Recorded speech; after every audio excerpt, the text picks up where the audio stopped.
Hello again. I've said many times before that one cannot form any sensible opinion about a person based only on nationality, skin colour, religion or ethnicity. We have to get to know somebody before we can say anything at all about the man or woman. We can, however, make broad assumptions about large groups of people. For example, a large group of people of Bangladeshi origin will probably eat more rice than a similarly large group of people whose families are from Finland or Denmark. In the same way, with a large enough group, we can hazard a guess about things like the number of children a couple are likely to have, what music they might prefer, or even what crimes are going to be more common among them. A community of natives in the Amazon rainforest are, for example, unlikely to be committing complicated financial frauds, but might sometimes shoot people with bows and arrows. This is why it is reasonable to talk, again in broad terms, about the conduct and likely lifestyle of different communities in modern Britain. If one Jamaican moves into a street in which only white English families are living, it is extraordinarily unlikely that he will become a one-man crime wave or a source of annoyance to his neighbours. He will be more likely to adopt their customs and gradually abandon his own. This is called integration or assimilation, and it is a very good thing. If, on the other hand, that same man moves into a street where most of the residents are Jamaican, then he will feel little need to change his own lifestyle and habits, and the street will probably be like a microcosm of Jamaica. The nearby shops will be stocking Caribbean food, and very likely Caribbean customs will prevail over British ones. I don't think I have said anything shocking or controversial here.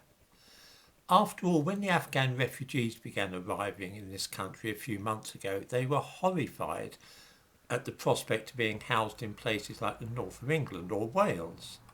They instead wished to be given places to live in streets and districts in London, where there were already many other Afghans. They wished to form communities where they could follow their own lifestyle, rather than that of the country to which they had moved. Of course, along with innocuous customs like eating different food or worshipping the Lord in another way, come other less desirable habits.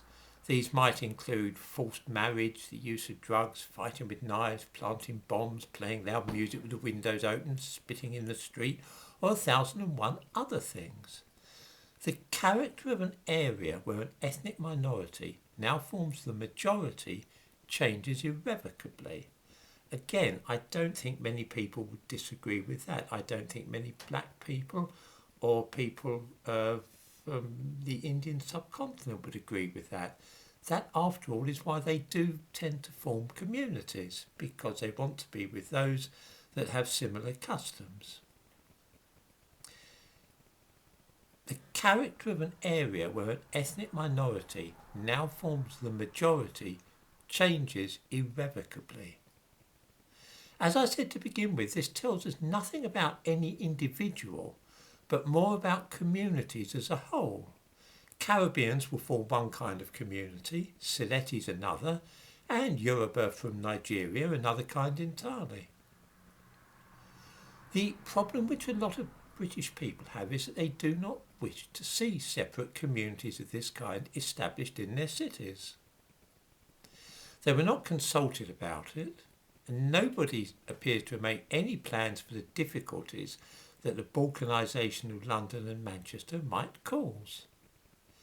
They find themselves living among foreigners with whom they feel they have little in common, either in the way of heritage or anything else, and they become resentful.